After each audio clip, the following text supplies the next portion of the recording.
الحمد لله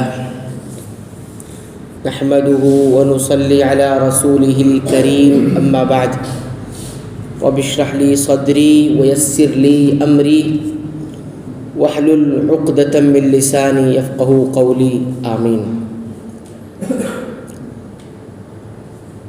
سورہ البقرہ کی 58 اور 59 ان دو آیت کریمہ سے ہم نے کیا سیکھا اس کا ذکر کیا جا رہا تھا، اور اب تک ہم نے 4 باتوں کا ذکر کیا تھا۔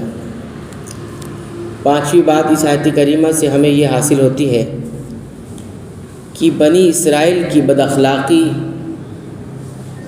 اور ان کا حد سے گزر جانا کس قدر سنگین تھا، اور اللہ اور اس کے رسولوں کی کس طرح سے وہ مخالفت کرتے تھے وہ ہمیں پتہ چلا۔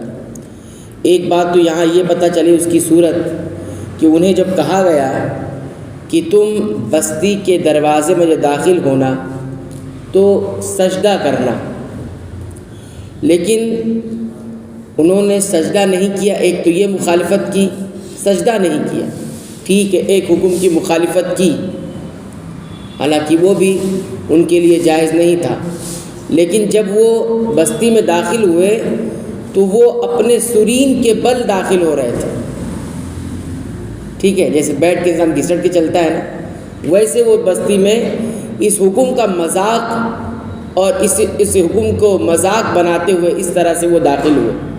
تو اس طرح کس قدر ان کی بد اخلاقی تھی بنی اسرائیل کی، یہود کی، کہ وہ اس طرح سے داخل ہوئے کہ ایک تو حکم کو نہیں مانا، سجدہ نہیں کیا، لیکن اوپر یہ کہ اس سجدے کا مذاق اڑانے کے لیے اور استہزاء کرنے کے لیے وہ سرین کے بل داخل ہو رہے تھے مذاق اڑاتے ہوئے اس حکم کا۔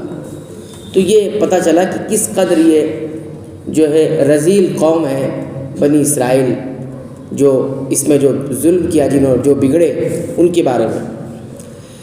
تو یہ 5ویں بات تھی۔ 6ٹھی بات اس آیت کریمہ سے ہمیں یہ معلوم ہوئی کہ قرآن کے اندر جو تحریف ہوتی ہے، قرآن کو بدلنا یا اللہ اس کے رسول کے کسی حکم کو جو اس حکم کے ساتھ جس لفظ کے ساتھ آیا ہے اس کو بدلنا کس قدر سنگین اور کتنا بڑا گناہ ہے، چاہے وہ لفظی اعتبار سے انسان بدل دے یا پھر اس کو معنوی اعتبار سے اس کو بدل دے، کیونکہ چاہے معنی بدلے چاہے لفظ بدلے، دونوں کو بدلنا یہ نصوص کے اندر انتہائی خطرناک گناہ ہے۔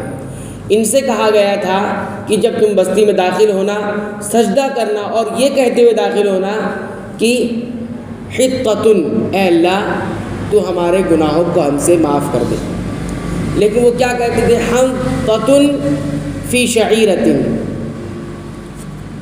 جو اور گیہوں، یعنی اللہ تعالیٰ کہہ رہا ہے یہ دعا پڑھو کہ اللہ ہمارے گناہوں کو معاف کر دے۔ تو اس لفظ کو بدل کر انہوں نے کیا کیا؟ حنطۃ فی شعیرۃ، گیہوں اور جو، یعنی دیکھیے آپ الفاظ بھی بدل دیا اور معنی بھی بدل دیا۔ تو اس طرح سے قرآن کا کوئی حکم ہو، کوئی الفاظ ہو، حدیث کا کوئی حکم ہو، حدیث کے کوئی الفاظ ہو، کسی کے لیے بھی جائز درست نہیں ہے کہ وہ اس کو لفظ بدلے یا پھر اس کا معنی بدلے۔ کسی قسم کا ایسا پہلو نہیں ہونا چاہیے، ایسا انہوں نے کیا اور اللہ تعالیٰ نے اس کو ظلم قرار دیا۔ تو یہ 6ٹھی بات تھی۔ 7ویں بات یہ ہے اس آیت کریمہ سے کہ انسان جب کوشش کرے تو ساتھ ہی ساتھ اللہ کے لیے عاجزی بھی اختیار کرے اور استغفار طلب کرے۔ دیکھیے آپ دیکھیے بستی میں داخل ہونے کے لیے کہا گیا، یہ ایک کوشش ہے، ٹھیک ہے، سجدے کے لیے کہا گیا تو یہ بھی ایک کوشش ہے، ٹھیک ہے، اللہ کے لیے عاجز۔ سجدہ کیا ہے؟ اللہ کے سامنے بے بسی کا اظہار ہے، اللہ کے سامنے اپنی بندگی کا اظہار ہے، اے اللہ میں سجدہ کر رہا ہوں، معنی اس کا یہ ہے کہ میں بندہ ہوں تیرا۔ تو بستی میں داخل ہونا یہ کوشش ہو گیا، اور عاجزی کا اظہار کیا ہوا؟ سجدہ ہوا۔ اور تیسری بات کیا کہی تھی اللہ تعالیٰ نے ان سے؟ کہ تم گناہوں کی معافی مانگتے رہنا، حطۃ کہہ کر اے اللہ تو ہمارے گناہوں کو معاف کر دے۔ یہ 3 باتیں جمع ہوئی، تو کہتے ہیں جب یہ 3 باتیں جمع ہو جاتی ہیں تو اللہ کی مغفرت ملتی ہے۔ کوشش، عاجزی اور ساتھ ہی ساتھ دعا، یہ تینوں چیزیں جمع ہو جائیں گی تو کیا ملتی ہے؟ اللہ کی طرف سے معافی کا پروانہ ملتا ہے۔ کیوں؟ اللہ تعالیٰ نے آگے یہ فرمایا نغفر لکم خطایاکم، ایسا کرو گے تو ہم تمہاری خطاؤں کو معاف کریں گے، مغفرت کریں گے۔ تو مغفرت کی جب بات کی گئی تو 3 عمل پہلے ذکر کیا گیا، ایک ہے کوشش، دوسری ہے عاجزی یعنی سجدہ کرنا، اور تیسرا ہے مانگنا، دعا مانگنا کہ اللہ معاف کر دے۔ یہ تینوں چیز جمع ہوئی تو اللہ نے وعدہ کیا کہ ہم تمہاری خطاؤں کو معاف کریں گے۔ اللہ کا جب وعدہ ہو جاتا ہے تو اللہ اپنے وعدہ ہمیشہ پورا کرتے ہیں، کبھی بھی ایسا نہیں ہوگا کہ اللہ اپنے وعدے سے مکر جائیں گے۔ اگر کوئی یہ سوچتا ہے کہ سب کچھ کرنے کے بعد اللہ اپنے وعدے سے مکر جائیں گے تو یہ اللہ سے کیا ہوا؟ بدگمانی ہوئی، اور یہ بہت بڑا گناہ ہے۔ اللہ سے بدگمانی نہیں کر سکتے، اور بدگمانی انسان کو کہاں لے کے جاتی ہے؟ گناہ کی طرف لے کے جاتی ہے۔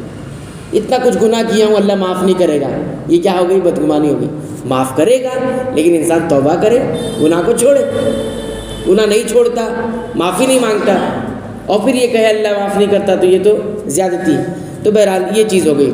اور ساتھ ہی ساتھ دیکھیے اب یہ تو مغفرت ملے گی، لیکن اللہ تعالیٰ نے آگے ایک اور وعدہ کر لیا ہے، کیا ہے؟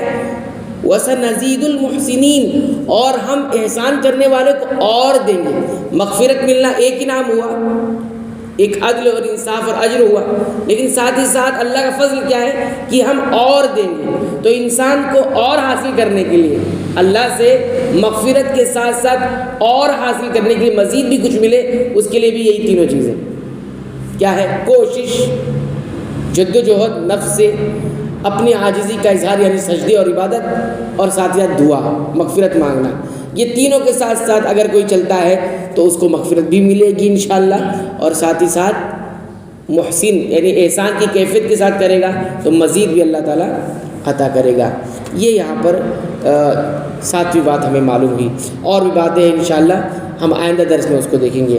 اللہ تعالیٰ سے دعا کرتے ہیں رب العالمین تو ہمیں قرآن حکیم کی پابندی سے تلاوت کی توفیق عطا فرما، اس کو سمجھ کر غور کر کے پڑھنے کی توفیق عطا فرما، اس کے مطابق اپنے عقیدہ، ایمان اور اعمال کی اصلاح کی توفیق عطا فرما۔